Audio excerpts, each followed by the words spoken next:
नमस्कार, good morning, शुभ प्रभात। मैं हृदय मिश्र आप सभी का स्वागत करता हूं। कैसे हैं आप सभी लोग? आई होप आप सभी लोग अच्छे होंगे और अपनी पढ़ाई को बहुत ही बेहतर ढंग से कर रहे होंगे।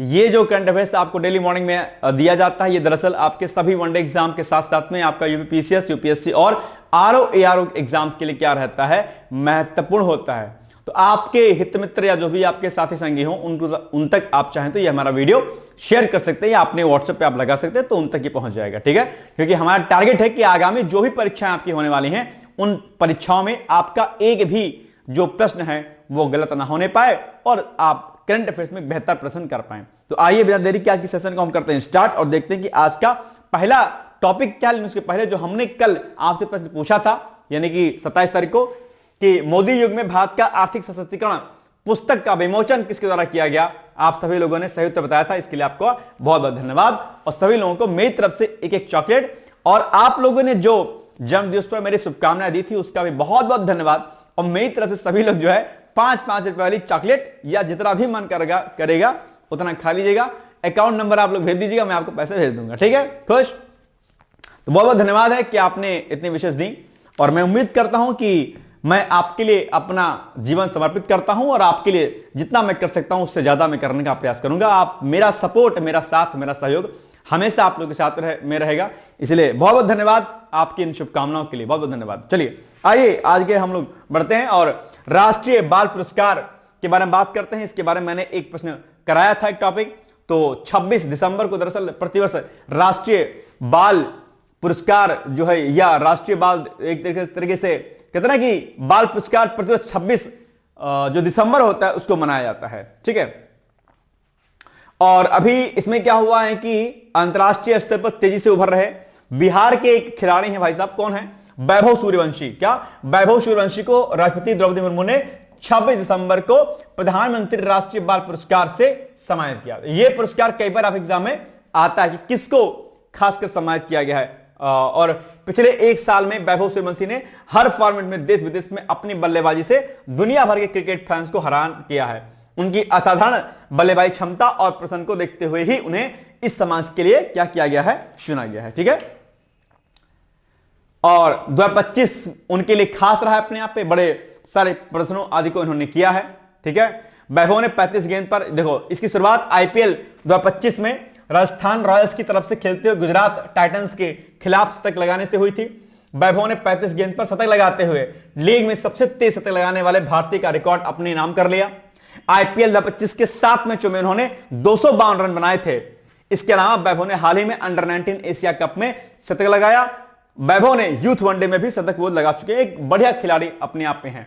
और आप जानते होंगे कि वीर बाल दिवस मनाया जाता है 26 जो है दिसंबर को, और इसी में जो है प्रधानमंत्री बाल पुरस्कार जो है प्रदान किए जाते हैं। ठीक है, चलिए तो ये आपके लिए क्या इंपॉर्टेंट है।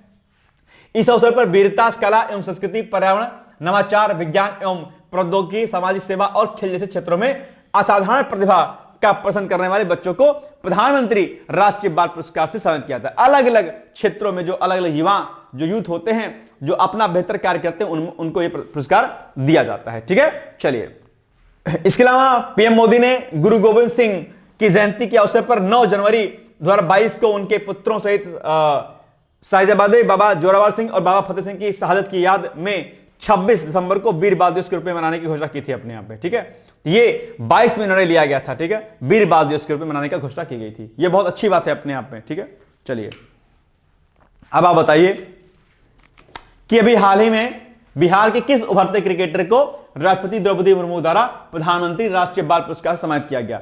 शुभमन गिल, वैभव सूर्यवंशी, यशस्वी जायसवाल, पृथ्वी शाह, कौन है खिलाड़ी? बताइए आप लोग फटाक से, तुरंत उत्तर बताइए। Vaibhav Suryavanshi B is the right answer. ठीक है ना, ये तो होगा। चलिए, मुख्य सचिवों का 5वां राष्ट्रीय सम्मेलन अभी हाल ही में दरअसल 27-28 दिसंबर को दिल्ली में आयोजित किया गया। ठीक है, मुख्य सचिवों के 5वें राष्ट्रीय सम्मेलन की अध्यक्षता की किसने? पीएम मोदी ने की है। ठीक है, यह सम्मेलन राष्ट्रीय विकास प्राथमिकताओं पर केंद्रित है और सतत संवाद के माध्यम से केंद्र राज्य साझेदारी को और मजबूत करने की दिशा में एक कदम के रूप में इसको देखा गया। यानी कि यह सम्मेलन जो मुख्य सचिवों का हुआ, इसमें सहकारी संघवाद, कोऑपरेटिव फेडरलिज्म की परिकल्पना को और मजबूत करने का प्रयास इसमें किया जाएगा। सहकारी संघवाद भाई साहब ध्यान दीजिएगा, आपके एग्जाम में बहुत महत्वपूर्ण है। मैं अक्सर इस पर कहता हूं कि इस पर प्रश्न आप एग्जाम में खूब आते हैं, तो मैं टास्क आपको देता हूं कि सहकारी संघवाद पर आप लोग क्या कीजिएगा, एक अच्छा सा जो है उत्तर तैयार कर लीजिएगा। कोऑपरेटिव फेडरलिज्म, सहकारी संघवाद, जिसमें सहकारी संघवाद की संकल्पना का आशय इससे है कि जहां पर केंद्र और राज्य आपस में मिलकर के बेहतर कार्य करते हैं, आपस में सामंजस्यता होती है आपस में, और सामंजस्यता के साथ में आगे मिलकर के कार्य करते हैं। सहकारी संघवाद की संकल्पना को मजबूत करना भारतीय लोकतंत्र के साथ साथ में जो हमने लक्ष्य रखा हुआ है 2047 में विकसित भारत बनाने का, उस लक्ष्य को हम प्राप्त कर पाएंगे। भाई सिंपल सी बात है, केंद्र कुछ कह रहा है, राज्य कुछ और कह रहा है, तो अगर अलग अलग मुद्दों पर विवाद है, नदी जल विवाद है या वित्त के आवंटन को लेकर के विवाद है, तो अगर केंद्र और राज्य में विवाद की स्थिति रहेगी तो क्या देश का लोकतंत्र मजबूत हो पाएगा, या क्या देश प्रगति के मार्ग पर बढ़ पाएगा? नहीं बढ़ पाएगा। तो इसलिए जरूरी हो जाता है कि हमको आर्थिक महाशक्ति बनने के लिए, हमको सामाजिक रूप से समरसता लाने के लिए, एकता लाने के लिए, सामाजिक आर्थिक राजनीतिक न्याय के लिए यह जरूरी हो जाता है कि कहीं ना कहीं हम सहकारी संघवाद को मजबूत करें, अर्थात केंद्र और राज्यों में जो डिस्प्यूट होते रहते हैं वो ना हो, अंतर्द्वंद की स्थिति उत्पन्न ना हो, दोनों लोग सेंट्रल और स्टेट गवर्नमेंट पैरेलल होकर चले, पैरेलली चलें, और विकास के दो पहिए हैं होते हैं, ठीक है, विकास के दो पहिए हैं, दो हाथ हैं, कौन? एक केंद्र और राज्य। तो इनमें अगर कोई कमजोर है या किसी में विवादास्पद की स्थिति अगर उत्पन्न होती है तो अपने आप में क्या समस्या है अपने आप में। इसीलिए इन्हीं सारे मुद्दों पर बातचीत करने के लिए और कैसे विकास हम कर सकें, इसी के लिए यह सम्मेलन दरअसल अभी हाल ही में आयोजित किया गया है। ठीक है, सहकारी संघवाद के दृष्टिकोण पर आधारित यह सम्मेलन एक ऐसे मंच के रूप में कार्य करता है जहां केंद्र और राज्य मिलकर के भारत की मानव पूंजी क्षमता को अधिकतम करने और समावेशी भविष्य के तैयार की विकास को गति को देने के उद्देश्य से एकीकृत रणनीति को क्या करते हैं, तैयार करते हैं। ठीक है, चलिए 26 से 28 दिसंबर तक ये 3 दिवस का ये चला अपने आप में, और इसका उद्देश्य क्या है? इसका उद्देश्य है भारत की जनसंख्या को केवल जनसांख्यिकीय लाभांश के रूप में देखने के बजाय नागरिकों को मानव पूंजी के रूप में स्थापित करना है। इसके तहत शिक्षा प्रणालियों को मजबूत करने, कौशल विकास पहलों को आगे बढ़ाने और देश भर में भविष्य के रोजगार अवसरों के सृजन के लिए ठोस रणनीतियां तैयार की जाएंगी अपने आप पे। ठीक है, 5वें राष्ट्रीय सम्मेलन का मुख्य विषय क्या था, ये आपके लिए इंपॉर्टेंट है, इसको नोट कर लीजिएगा। इसका विषय था, थीम था, विकसित भारत के लिए मानव पूंजी रखा गया है। क्या? विकसित भारत के लिए मानव पूंजी। तो ये इसका क्या थीम है अपने आप पे। ठीक है, चलिए इस व्यापक विषय के साथ साथ में 5 प्रमुख क्षेत्रों पर विशेष जोर दिया गया है। कौन कौन से वो क्षेत्र हैं? जिनमें प्रारंभिक बाल्यावस्था शिक्षा, स्कूली शिक्षा, कौशल विकास, उच्च शिक्षा, खेल और पाठ्येतर गतिविधियां इसमें क्या है, शामिल की गई हैं अपने आप पे। तो ये एक बड़ी बात है अपने आप पे। ठीक है, यानी कि 1, 2, 3, 4 और 5। ठीक है, तो ये अपने आप पे ध्यान रखिएगा। और मुख्य सचिवों का यह राष्ट्रीय सम्मेलन पिछले 4 वर्षों से प्रतिवर्ष आयोजित किया जाता रहा है। इसका पहला सम्मेलन जून 2022 में धर्मशाला में आयोजित किया गया था। इसके बाद जनवरी 2023, दिसंबर 2023 और दिसंबर 2024 में नई दिल्ली में सम्मेलन आयोजित किया जाने लगा अपने यहाँ पे। ठीक है, तो ये हो सकता है कि अभी आपके एग्जाम पूछ रहे भैया कि इसका पहला सम्मेलन और बाकी सम्मेलन कहां पर कब कब आयोजित किए गए थे। ठीक है, चलिए अब आप बताइए क्वेश्चन इस पे। मुख्य सचिवों के 5वें राष्ट्रीय सम्मेलन का मुख्य विषय क्या था? सहकारी संघवाद, आत्मनिर्भर भारत, विकसित भारत के लिए मानव पूंजी या डिजिटल इंडिया। अभी हमने जस्ट आपको बताया है कि इस मुख्य सचिवों का जो सम्मेलन हुआ है उसका थीम क्या रहा है, बताइए मुझे, जिनमें 5 विषयों को हमने शामिल किया था। ठीक है, 5 विषय कौन कौन से थे वही आपसे एग्जाम पूछ सकता है। ठीक है, इसको याद रखिएगा। ये जो है ना 5 विषय, ये वाले ये पूछ सकता है आपसे कौन किन किन विषयों पर फोकस किया गया था, तो याद रखिएगा इनको भी। चलिए बताइए आप लोग। इसका उत्तर हो जाएगा भैया आपका सी वाला, विकसित भारत के लिए मानव पूंजी, सी इज द राइट आंसर। चलिए नाउ नेक्स्ट क्वेश्चन। अभी हाल ही में झेलम जो आपकी नदी है वहां पर जो है जम्मू कश्मीर के बारामूला जिले में 26 दिसंबर को झेलम नदी से मिली पत्थर की मूर्ति मिली है अपने आप पे। आप जानते होंगे कि जम्मू कश्मीर में कश्मीरी पंडित रहते थे लंबे समय से, और उसके बाद जब वहां से उनको हटाया गया एक अलग तरीके से, गलत तरीके से अपने आप में, तो निश्चित तौर पर काफी ज्यादा इस पर वाद विवाद भी हुआ। आप जानते होंगे कश्मीरी पंडितों का नरसंहार जम्मू कश्मीर में एक बड़ा विवादास्पद अपने आप में मुद्दा रहा है। आप जानते हैं कि बहुत पहले से इस पर लोग अपनी पॉजिटिव नेगेटिव थॉट्स रखते रहते हैं। तो इसी कंटेस्ट में कहीं ना कहीं जो है, क्योंकि कश्मीरी पंडित वहां रहते थे तो निश्चित तौर पर जो है चीजें तो वहां मिलेंगी। तो झेलम नदी में अभी एक मूर्ति मिली है ना। चलिए आइए देखते हैं इसके बारे में। जम्मू कश्मीर के बारामूला जिले में 26 दिसंबर को झेलम नदी से मिली पत्थर की मूर्ति है। माना जा रहा है कि 1990 के दशक में कश्मीर में आतंकवाद चरम पर था और इस दौरान आतंकवादियों ने अल्पसंख्यक कश्मीरी पंडित समुदाय के कई घरों और मंदिरों को नष्ट कर दिया। ऐसी कई घटनाओं में देवी देवताओं की मूर्तियों को उनके ऐतिहासिक स्थानों से हटा करके नदियों में फेंक दिया गया या अन्य स्थानों पर छोड़ दिया गया। मजेदार बात यह है कि ये जो काम आप देख पा रहे होंगे, मंदिरों को जलाना, मंदिरों को तोड़ना, भारतीय जो शास्त्र और जो अन्य ग्रंथ रहे हैं उनको जलाना, ये कोई नई बात नहीं रही। 1990 की नई बात नहीं है। ये जब से जो है गजनवी का शासन आया, जब से, ठीक है, बहुत सारे आक्रांताओं ने जब जो है आक्रमण किया भारत में, तो सबसे पहले उन्होंने जो है खत्म किसको किया? सबसे पहले उनका ध्यान मंदिरों पर था, शिक्षा पर था और उन शास्त्रों पर था जिन पर जो है हम गुमान करते हैं। और ये परंपराएं आज भी जारी हैं। आज भी हम उन बिना पुस्तकों को पढ़े हुए हम जलाते हैं। आज भी ये जारी है अपने आप में। ये विडंबना है देश की कि हम किसी चीज के बारे में जानते नहीं और उसके बारे में हम गलत करते हैं। मध्यकालीन भारत में ऐसी बहुत सारी चीजें हुई जिसकी वजह से इतिहास गलत लिखा गया। उस मैक्स मुलर के गलत लिखे इतिहास को आज हम अपने दिमाग में बिठाते हैं और अपने शास्त्रों के बारे में न जानते हुए हम उस पर ही प्रश्नवाची चिन्ह लगाते हैं और उस पर हम अपना जो है फ्रस्ट्रेशन निकालते हैं। ये अपने आप पे गलत बात है। इसीलिए सही संस्कृति को समझना और सही इतिहास को पढ़ना हमारे लिए क्या होता है, बहुत आवश्यक हो जाता है। तो उसी रेफरेंस में चीजें यहां पर लिखी गई हैं कि किस प्रकार से टेररिज्म की वजह से वहां पर इस बड़े स्तर का नरसंहार हुआ था। ठीक है, ये और आज भी आप देखिएगा कि अलग अलग जो है जगहों पर ये नरसंहार जारी है। अभी आप बांग्लादेश की स्थिति देख लीजिए, आप वहां पर क्या कीजिएगा। लेकिन वही है ना कि जब क्या किया जाए, है ना, आप लोग के दिमाग में तो कुछ चीजें कई बार क्या होता है, दिमाग क्या कि जब इतिहास पढ़ाया जाएगा तो क्या कीजिएगा। भारत एक ऐसा बिरला देश है कि जहां का इतिहास वहां के इतिहासकारों ने ना लिख करके बल्कि किसी फॉरेन राइटर ने लिखा है। मैक्स मुलर की हिस्ट्री आपको पढ़ाई जाती है आपके हिस्ट्री में। आपको पता है जिस इतिहास में हमारे क्रांतिकारियों को आतंकवादी क्रांतिकारी कहा जाए, आप क्या समझिएगा क्या हम पढ़ रहे हैं, आप बताइए। तो यह बात गलत है। जिस वेदों में कहा गया, किताब में लिखा कि वेदों में हम लिखा गया कि हम मांस खाते थे, हम नॉनवेज खाते थे, आप बताइए कि हम क्या पढ़ रहे हैं। आप इससे क्या आप अपनी संस्कृति को बचा पाएंगे नहीं। लेकिन वही दिक्कत है कि हमें जो पढ़ाई दे रहा दिखाई दे, जो हम पढ़ रहे हैं, जो हम सुन रहे हैं, हम उसी को सही मान रहे हैं। वास्तविकता की पहचान कोई नहीं करना चाहता। ये आपका काम है जानना समझना। और ये जो समाज में जो वैमनस्यता अभी हाल फिलहाल में फैल रही है, इसको रोकने का काम हमारा और आपका है कि सही इतिहास और सही जानकारियां युवाओं तक ले जाए। नहीं तो नेताजी जिंदाबाद करते हुए अपने को आप खत्म कर लेंगे, है ना। नहीं सही चीज है। एक ऐसे में कल पढ़ा रहा था बैच में, आरओ वाले पीसेस वाले में, तो उसमें एक पॉइंट था कि लोक परंपरा, भारतीय संस्कृति में लोक परंपराएं और लोक साहित्य का महत्व। तो भारतीय संस्कृति में लोक परंपराएं और लोक साहित्य दो यह आत्माएं हैं।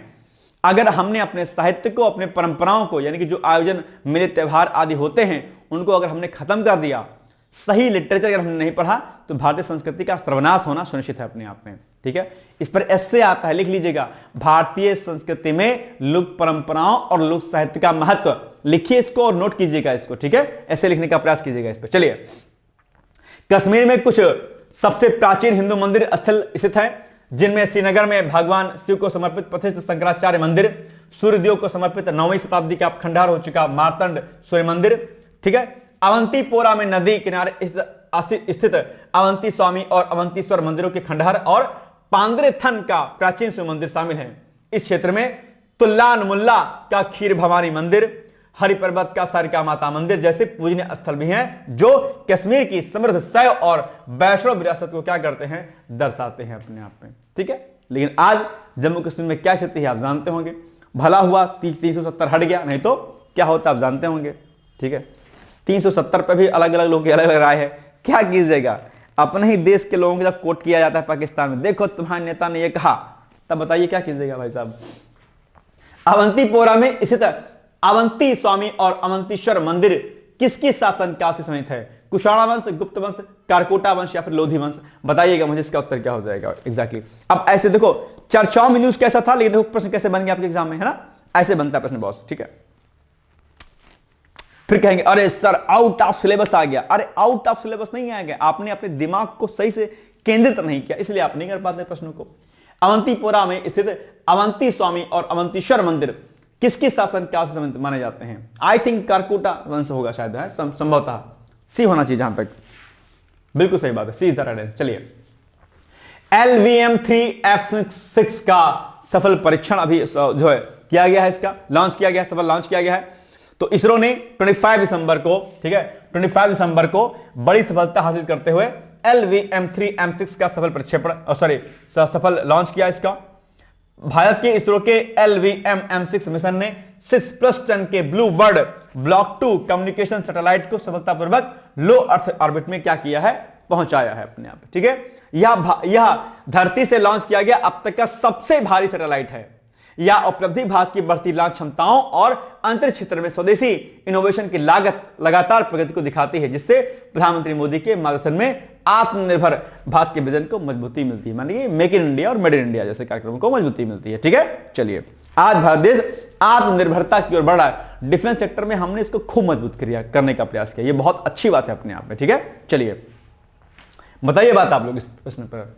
LVM-3M6 द्वारा प्रक्षेपित ब्लू बर्ड ब्लॉक 2 सैटेलाइट का मुख्य उद्देश्य क्या है? मौसम पूर्वानुमान, पृथ्वी अवलोकन, संचार सेवाएं, अंतर्ग्रहीय अनुसंधान। क्या हो जाएगा? हाँ भाई बताओ क्या हो जाएगा? इसका उत्तर हो जाएगा संचार सेवाएं, है ना? आई थिंक संचार सेवाएं होगा।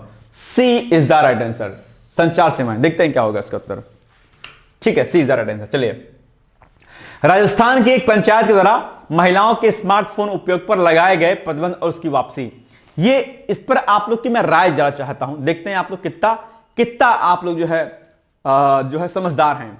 असल में हुआ यूं कि राजस्थान की एक खाप ने, एक पंचायत ने क्या किया कि कुछ गांव की कुछ महिलाओं को स्मार्टफोन रखने के लिए प्रतिबंधित कर दिया और कहा कि आपको कीपैड का फोन रखना है, जिसके पीछे तर्क दिया गया कि उनके बच्चे जो है पढ़ाई छोड़ करके और गलत चीजें सीखते हैं अपने आप में और टाइम वेस्ट करते हैं। ऐसे कई सारे तर्क दिए गए, ठीक है, कि भाई इससे जो है बच्चों को संस्कार आदि नहीं आते और कई सारे पॉइंट्स इसमें लिखे गए, तर्क दिया गया। 15 गांव के लिए यह आदेश जो है जारी किया गया था अपने आप में, ठीक है, 21 दिसंबर को अपने आप में, ठीक है।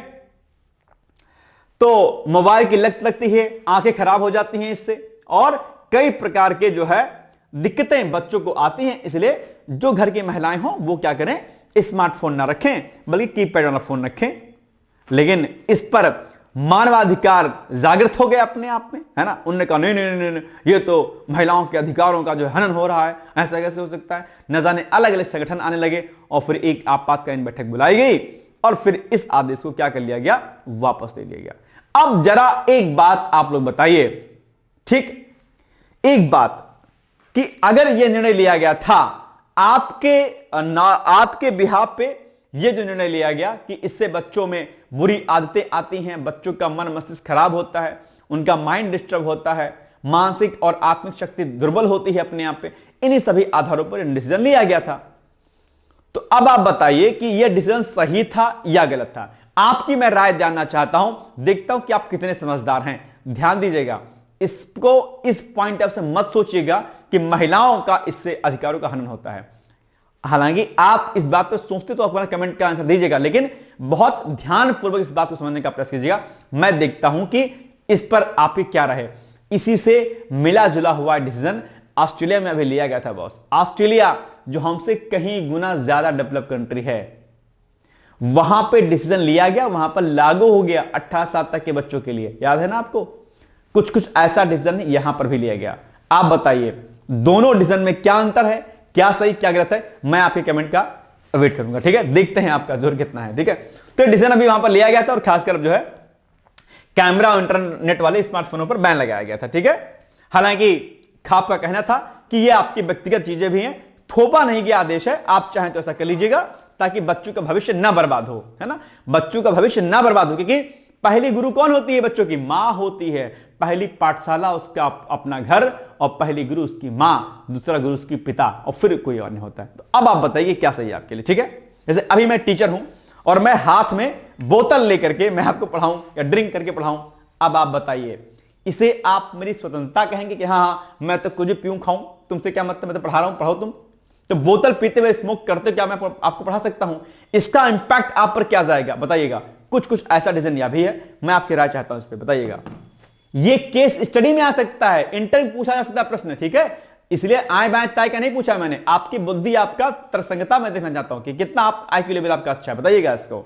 चलिए ये देखिए, फिर वही बात लिखी कि भैया बाद में इसको वापस कर लिया गया था, ठीक है। चलिए अब आप बताइए इसका उत्तर क्या हो जाएगा, मतलब प्रश्न का उत्तर क्या हो जाएगा।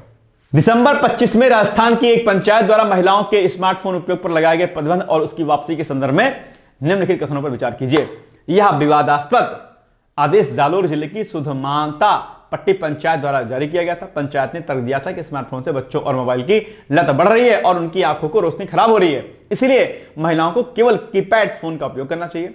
व्यापक आलोचना और मीडिया कवरेज के बाद पंचायत ने 25 दिसंबर 2025 को आधिकारिक तौर पर इस प्रतिबंध को वापस ले लिया और इसे गलतफहमी बताया। उपरोक्त में से कौन सा कथन सही है बताइए। उपरोक्त में से कौन सा कथन सही है, मुझे इसका उत्तर आप लोग बताइए तुरंत फटाक से। डी, यानी कि तीनों कथन इसमें सही है ना, तीनों, 1, 2 और 3 तीनों। चलिए अरावली पर्वतमाला अभी चर्चाओं में रहा है, आप जानते ही होंगे अपने आप में। अरावली पर्वत विश्व की सबसे प्राचीन पर्वतमालाओं में से एक मानी जाती है। क्या मुद्दा रहा है मुझे बताने की आवश्यकता नहीं है, अगर आप इस मुद्दे को डिटेल्स में जानते हैं तो मुझे कमेंट कीजिएगा।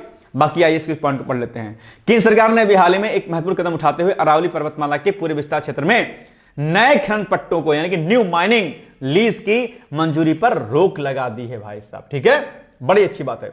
यह प्रतिबंध उन सभी 4 राज्यों पर लागू होता है जहां अरावली फैली हुई है, जैसे कि गुजरात, राजस्थान, हरियाणा और दिल्ली। पहले यह प्रतिबंध मुख्य रूप से हरियाणा के कुछ हिस्सों तक सीमित था, लेकिन अब इसे पूरे रेंज में, ठीक है, लागू कर दिया, यानी कि अब यह फैसला वापस ले लिया गया अपने आप में। अरावली की क्या महत्ता है, क्या है, आप इसको बताइएगा। भारत देश में अरावली पर्वत को लेकर के बहुत सारे लोगों ने इस पर जो विरोध दर्ज किया और निश्चित तौर पर जो है क्या हुआ कि इसकी कुछ छोटी चोटियों को काट करके इसमें काम करने की आवश्यकता पर बल दिया गया था। तो निश्चित तौर पर गलत डिसीजन था अपने आप पे, ठीक है। पर्यावरण के साथ छेड़छाड़ करेंगे तो नहीं छोड़ेगा अपने आप पे, है ना, ये गलत बात थी अपने आप पे निश्चित तौर पर। चलिए अरावली पर्वतमाला उत्तर पश्चिम भारत के लिए एक पारिस्थितिक बाधा के रूप में कार्य करती है, जो थार मरुस्थल की रेत और धूल भरी आंधियों के राष्ट्रीय राजधानी क्षेत्र और उपजाऊ गंगा के मैदानों की ओर बढ़ने से रोकती है। खनन के कारण पहाड़ों में बन रहे गैप से मरुस्थलीकरण का खतरा बढ़ गया था, जिसे रोकने के लिए यह निर्णय लिया गया अपने आप पे, ठीक है। तो एक डिसीजन था, लिया गया था, खराब था, लेकिन अब सही हो गया है। अरावली विश्व की सबसे पुरानी वलित पर्वत श्रृंखलाओं यानी कि फोल्ड माउंटेन्स में से एक है। हिमालय नवीन वलित पर्वत का उदाहरण है, जबकि अरावली अवशिष्ट पर्वत का उदाहरण है जो कि प्री कैम्ब्रियन काल में बने थे। डेफिनेटली है, इस पर प्रश्न पक्का आएगा, डैम श्योर है। कुछ प्रश्न पेपर में आउट टाइप के होते हैं, जिनमें से एक प्रश्न ये है आपका, तो इसको आप एक बार नोट कर लीजिएगा, प्रश्न यहां से बनेगा आपके लिए। चलिए अब आप बताइए प्रश्न इसमें से क्या हो जाएगा इसका उत्तर, ठीक है। चलिए पढ़िए एक बार आप लोग, फिर बताइए मुझे इसका उत्तर क्या हो जाएगा। खुद से पढ़िए, देखते थोड़ा सा नींद खुले आपकी, फिर बताइए इसका उत्तर क्या हो जाएगा। चलिए 1 मिनट का टाइम मैं आपको देता हूं और उसका उत्तर मुझे बताइएगा तुरंत ऑन स्पॉट फटाक से। बताइए क्या हो जाएगा इसका उत्तर। देखो ए यानी कि 1 और 2 सही है, ठीक है। तीसरा कथन क्या है, अरावली को विश्व की सबसे नवीन वलित पर्वत श्रृंखला माना जाता है। नवीन नहीं भैया, ओल्ड है ना, पुरानी है, तो ये रॉन्ग हो जाएगा। और ये दोनों कथन अगर आप पढ़ेंगे तो इसको क्या हो जाएगा, ये सही हो जाएगा, ठीक है। चलिए खेलो इंडिया जनजातीय खेल, ये अभी चर्चाओं में रहा। छत्तीसगढ़ के जो मुख्यमंत्री हैं, कौन है मुख्यमंत्री, विष्णुदेव साय, और केंद्रीय युवा मामले और खेल मंत्री ने रायपुर में आयोजित एक समारोह में पहले खेलो इंडिया जनजातीय खेल के लोगों और शुभंकर का अनावरण किया है। आयोजन आदिवासी क्षेत्रों में जमीनी स्तर पर खेल प्रतिभाओं को पहचानने और बढ़ावा देने के लिए एक ऐतिहासिक क्या है, अपने आप एक पहल है। और ये यहां पर शुभंकर और बाकी अन्य चीजें लिखी हुई हैं, आप इसको एक बार पढ़ लीजिएगा, कई बार ऐसे यहां से प्रश्न आ जाता है, ठीक है। खेलों का लोगो छत्तीसगढ़ की समृद्ध सांस्कृतिक विरासत को प्रदर्शित करता है। इसमें राज्य की प्रसिद्ध बस्तर डोकरा कला और आदिवासी आकृतियों को शामिल किया गया है जो खेल और संस्कृति के संगम को दर्शाता है अपने यहाँ पे। तो ये सारे पॉइंट आपके लिए इंपॉर्टेंट है, इनको एक बार आप अच्छे से देख लीजिएगा, ठीक है ना। चलिए अब आपके सामने आ गया प्रश्न पुनः से, आप इसका उत्तर बताइएगा कि हाल ही में छत्तीसगढ़ में अनावरण किए गए खेलो इंडिया जनजातीय खेल के लोगो और शुभंकर के संदर्भ में निम्नलिखित कथनों पर विचार कीजिए। इन खेलों के पहले संस्करण का आयोजन छत्तीसगढ़ रायपुर में किया जाएगा। खेलों का शुभंकर ये लिखा हुआ है, आप बताइए, ठीक है। राजकीय पशु जंगली भैंस का प्रतिनिधित्व करता है। लोगों में छत्तीसगढ़ की पारंपरिक बस्तर कला और आदिवासी संस्कृति की झलक दिखाई देती है। क्या हो जाएगा इसका उत्तर, बताइए, बोलो भाई, क्या होगा उत्तर? नींद ऊंद से जागो भाई, डी, तीनों कथन सही है इसमें से, है ना, D is the right answer, ठीक है। चलिए अब आपके छोटा सा प्रश्न है कि भारतीय अंतरिक्ष अनुसंधान संगठन ने LVM-3M6 का मिशन का सफल प्रक्षेपण किस तिथि को किया? अभी तो हमने आपको बताया था आज इसका उत्तर। अगर नहीं आ रहा है तो बैक जाइए स्लाइड में और देख लीजिए, लेकिन बताइए इसका उत्तर। मैं आपसे अपेक्षा करता हूं कि आप इसका उत्तर मुझे जरूर बताएंगे, एनी हाउ बताएंगे। कृपया करके प्लीज आप इसका उत्तर मुझे बताइएगा कि इसका उत्तर आंसर क्या होगा। और बाकी आज आपके लिए प्रश्न तो बाद में अभी मैंने नहीं लिखा है इसमें, लेकिन कल हमने जो आपसे प्रश्न पूछा था कि बताइए ब्लू इकोनॉमी की अवधारणा को स्पष्ट करते हुए भारत में इसके संवैधानिक एवं संस्थागत ढांचे की चर्चा कीजिए। बहुत इंपॉर्टेंट ये प्रश्न था आपके लिए। आपने अगर लिखा होगा तो बहुत अच्छी बात है, नहीं लिखा होगा तो एक बार देख लीजिएगा। ब्लू इकोनॉमी की क्या अवधारणा है रही है? ब्लू इकोनॉमी का तात्पर्य समुद्री एवं तटीय संसाधनों के सतत उपयोग से है, जिससे आर्थिक विकास, आजीविका सृजन और पारिस्थितिक संतुलन एक साथ सुनिश्चित किया जा सके। भारत जैसे 7,500 किलोमीटर से अधिक तटरेखा वाले देश के लिए ब्लू इकोनॉमी रणनीतिक और आर्थिक दृष्टि से अत्यंत महत्वपूर्ण है। अच्छा, अभी वर्तमान में भारत की तटरेखा कुल कितनी हो गई है, एग्जैक्टली कितनी हो गई है, बताइएगा मुझे कमेंट करके, ठीक है। चलिए ब्लू इकोनॉमी की अवधारणा, तो इसमें निम्नलिखित गतिविधियां शामिल होती हैं। क्या क्या शामिल होती हैं? समुद्री मत्स्य पालन एवं एक्वाकल्चर, बंदरगाह, शिपिंग एवं लॉजिस्टिक्स, अपतटीय ऊर्जा जैसे में तेल गैस पाउन आएगा, समुद्री पर्यटन, समुद्री जैव विविधता का संरक्षण और समुद्री खनन संसाधन। मुख्य उद्देश्य क्या है इसका? विकास, इसका करना, संरक्षण और समावेशन करना।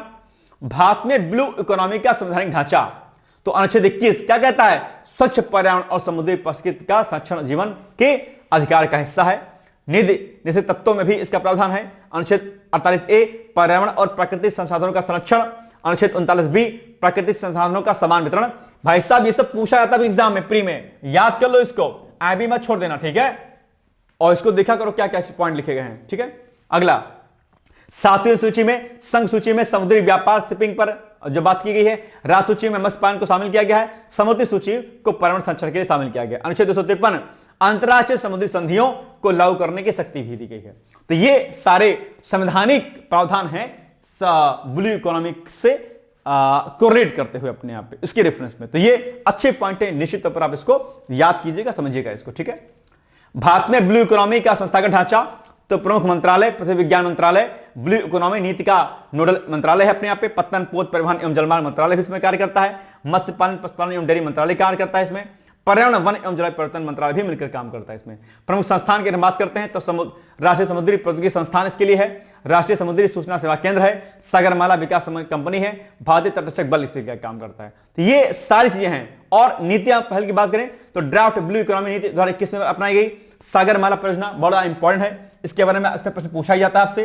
पीएम मत्स्य संपदा योजना, यही बहुत इंपॉर्टेंट है, इसके बारे में पढ़ लीजिएगा। और डीप ओशन मिशन, ये 1 2 3 4 के चारों जो नीतियां हैं ये बहुत इंपॉर्टेंट है, इनके बारे में आप एनी हाउ पढ़ लीजिएगा। ये आपका टास्क भी है साथ साथ में, ठीक है। क्या है? टास्क है। टास्क 2 आपके टास्क हैं। एक, अरावली पर्वत के बारे में आपको डिटेल्स में पढ़ना है, अरावली पर्वत के बारे में, ठीक है। और एक, ये जो प्रमुख नीतियां हैं इनके बारे में आपको पढ़ना है। ये 2 टास्क आपको मैं देता हूं आज आपके लिए, ठीक है। इनको रेडी कर लीजिएगा एनी हाउ, किसी भी कीमत पर। और ये जो आर्टिकल अभी हमने कराए, ये आर्टिकल भी आपके एग्जाम पूछ जाते हैं। आर्टिकल 253 हो गया, ठीक है, 48A, 39B और 21, ठीक है, ध्यान रखिएगा। चलिए, चुनौतियां बहुत हैं भैया ब्लू इकोनॉमी को लेकर के। समुद्री प्रदूषण एवं प्लास्टिक कचरा, अत्यधिक मत्स्य दोहन, तटीय क्षरण एवं जलवायु परिवर्तन, संस्थागत समन्वय की कमी अपने आप में, ठीक है। चलिए, निष्कर्षतः ब्लू इकोनॉमी भारत के लिए आर्थिक विकास, सामूहिक सुरक्षा और पर्यावरणीय स्थिरता का महत्वपूर्ण स्तंभ है। सुदृढ़ संवैधानिक आधार और बहुसंस्थागत ढांचे के साथ यदि नीति स्तर पर प्रभावी समन्वय और सतत दृष्टिकोण अपनाया जाए तो ब्लू इकोनॉमी विकसित भारत के लक्ष्य को साकार करने में निर्णायक भूमिका निभा सकती है अपने आप पे, ठीक है। तो ये ब्लू इकोनॉमी पर एक अच्छा प्रश्न हो गया कि ब्लू इकोनॉमी क्या होती है और इसका संवैधानिक आधार क्या है, ये मैंने आपको बता दिया। ठीक है, अब आप इसको लिखने का प्रयास कीजिएगा। बाकी पीसीएस का एडवर्टाइजमेंट है, 50% का इसमें ऑफर चल रहा है, यानी कि 12,000 फीस है, 6,000 में आपको कोर्स मिल रहा है। इसके अलावा हमारे जितने भी कोर्स हैं हमारे, उन सभी कोर्सों पर छूट आपको दी जा रही है। उनके लिए आप दिए गए नंबरों पर संपर्क कर सकते हैं 8660440920 पर। ठीक है, तो ये हो गया आज का अपडेट हमारा।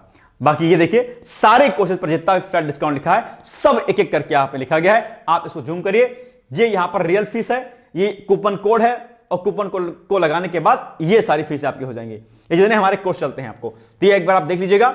और इन सभी कोर्सेज को लेने के लिए कोर्स का नाम लिख करके दिए गए नंबरों पर आप हमसे संपर्क कर सकते हैं। ठीक है, तो ये हो गया आज का हमारा इंपॉर्टेंट अपडेट। बाकी हम लोग मिलेंगे कल, तब तक आप लोग पढ़ते रहिए, मस्त रहिए, व्यस्त रहिए, यूं ही मुस्कुराते रहिए। बहुत बहुत धन्यवाद है, all the best, thank you so much, bye bye, take care, thank you. क्या आप लोक सेवा आयोग उत्तर प्रदेश की ROA परीक्षा में सफल होकर सचिवालय में समीक्षा अधिकारी जैसे प्रतिष्ठित पद पर चयनित होना चाहते हैं? क्या आपके पास व्यस्त दिनचर्या या व्यक्तिगत परिस्थितियों के कारण नियमित पढ़ने के लिए समय की कमी है, इसलिए एक दिन में आप 8 से 10 घंटे नहीं पढ़ सकते हैं? क्या आपका संकल्प है कि सचिवालय में समीक्षा अधिकारी बनना ही बनना है और आप उसके लिए सही मार्गदर्शन की तलाश कर रहे हैं? यदि आपके इन तीनों प्रश्नों के उत्तर हाँ हैं, तो आपकी खोज अब समाप्त होती है और आपके सपने को साकार करने के लिए आगामी समीक्षा अधिकारी परीक्षा की सुव्यवस्थित तैयारी हेतु D-Code एग्जाम लाया है अभ्युदय बैच। अभ्युदय बैच में आपको आगामी ROA परीक्षा के प्रारंभिक और मुख्य परीक्षा के पूरे पाठ्यक्रम को अभी से एक साथ बहुत ही बेसिक लेवल से video lecture, PDF notes, test series और उत्तर लेखन कार्यक्रम के माध्यम से पूरे विस्तार से पूर्ण कराया जाएगा। हमारे अभ्युदय बैच की सबसे बड़ी विशेषता है कि इसमें साप्ताहिक टारगेट्स के अनुसार कम से कम 5 घंटे भी पढ़कर कोई अभ्यर्थी पूरा पाठ्यक्रम अच्छे से तैयार करके परीक्षा में सफलता अर्जित कर सकता है। अभ्युदय बैच में अनुभवी और समर्पित शिक्षकों द्वारा आधारभूत मानक पुस्तकों एवं स्रोतों पर आधारित पाठ्य सामग्री उपलब्ध कराई जा रही है, जिससे पाठ्यक्रम को सभी आयामों से कवर किया जा सके। इस बैच में पाठ्यक्रम को इस विस्तार से पढ़ाया जा रहा है कि इसमें प्रवेश लेकर आप न केवल ROA परीक्षा बल्कि अन्य कई समकक्ष परीक्षाओं को भी एक साथ ही टारगेट कर सकते हैं। यानी इस परीक्षा के पाठ्यक्रम में सम्मिलित सामान्य अध्ययन, सामान्य ज्ञान, सामान्य हिंदी व्याकरण, रीजनिंग, मैथ, हिंदी आलेखन, निबंध आदि के विस्तृत अध्ययन से आप पूर्ण आत्मविश्वास से किसी भी परीक्षा में सफलता प्राप्त कर सकते हैं। उत्तर प्रदेश की PCS प्रारंभिक परीक्षा में भी इस बैच को पढ़कर सफलता प्राप्त की जा सकती है। इस बैच में निर्धारित लक्ष्य के अनुसार एक सप्ताह में मात्र 18 से 20 वीडियो लेक्चर देखने होते हैं, जो आप प्रतिदिन 4 से 5 घंटे का समय निकालकर आसानी से पढ़कर तैयार कर सकते हैं। ये बैच ऑनलाइन जरूर है, परंतु इस बैच में छात्रों और शिक्षकों के बीच सीधे संवाद के लिए प्रक्रिया निर्धारित है, जिससे अभ्यर्थी अपनी शंकाओं का व्यक्तिगत समाधान प्राप्त कर सकते हैं। आपके संकल्प को सिद्धि तक पहुंचाना ही अभ्युदय बैच की आधारभूत संकल्पना है। हमारा ये आत्मविश्वास संस्थान के 5 वर्षों की कठिन साधना की परिणति है। D-Code एग्जाम संस्थान अपने 5 वर्षों के सफर में ROA परीक्षा में 45 से अधिक चयन सुनिश्चित करवाकर एक विश्वसनीय संस्थान के रूप में विख्यात है। इसलिए बिना किसी संशय के पूर्ण विश्वास के साथ आप भी हमसे जुड़कर अपनी सफलता का नया अध्याय लिख सकते हैं। इस बैच से जुड़ने के लिए हमारे संस्थान के नंबर 8604409201 अथवा 9506742546 पर व्हाट्सएप या कॉल करके बैच की पूरी जानकारी प्राप्त की जा सकती है। अभी 500 शुरुआती छात्रों को विशेष छूट भी प्रदान की जा रही है, इसलिए इस अवसर का लाभ उठाने के लिए अतिशीघ्र प्रवेश लेकर अभ्युदय बैच से जुड़े। प्रवेश के लिए अभी संपर्क करें और शुल्क में छूट प्राप्त करें।